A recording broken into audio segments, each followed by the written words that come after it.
பாட்டுடை தலைவன் என்று உன்னை வைத்தேன், பாட்டுடை தலைவன் என்று உன்னை வைத்தேன், உன்னை பாடி தொழுவதற்கே என்னை வைத்தேன், உன்னை பாடி தொழுவதற்கே என்னை வைத்தேன். முருகா, அறுபடை வீடு கொண்ட திருமுருகா.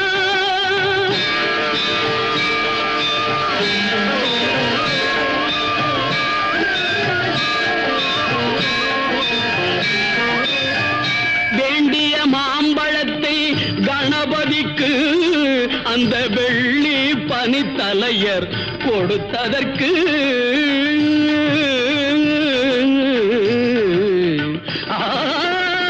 வேண்டிய மாம்பழத்தை கணபதிக்கு அந்த வெள்ளி பனித்தலையர் கொடுத்ததற்கு